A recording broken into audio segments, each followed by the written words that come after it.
Please explain the Lightning Network compared to the XRPL for Bitcoin Maxi Friend. The Lightning Network is a layer 2 on Bitcoin.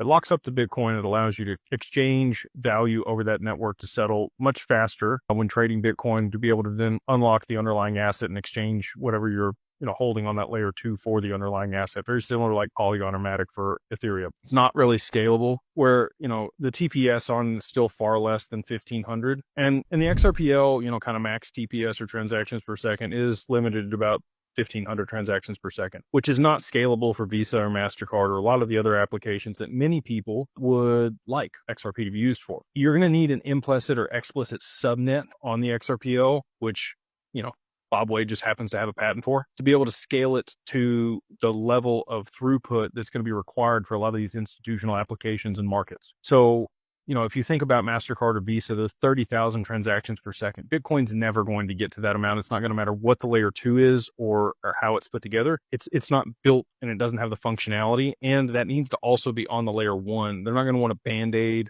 or a secondary network that's going to be exchanging collateral value that you could swap for later. They need actual settlement between the counterparties of whatever's being, swapped. You can't issue assets on Bitcoin either. You can do, they have ordinals where they like etch something in one of the sats on a Bitcoin.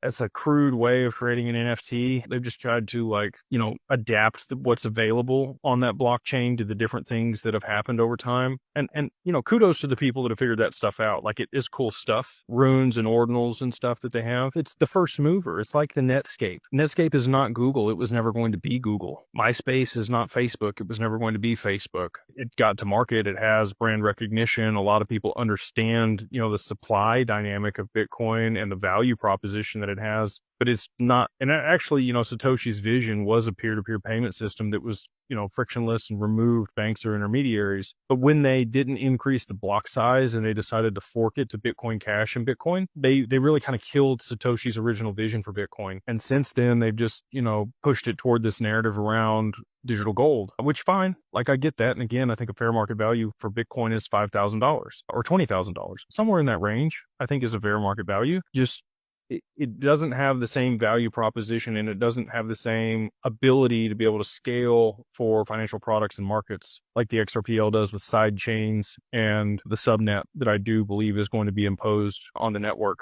That'll be alongside the layer 1. It's not like it's, a layer 2 or a band-aid on top of it. And you need interoperability for settlement. You need a DEX. There's just a lot of things. And again, like compliance pieces, you've got digital identity, you've got credentials, you've got, just a lot of things going for the XRPL that Bitcoin cannot do.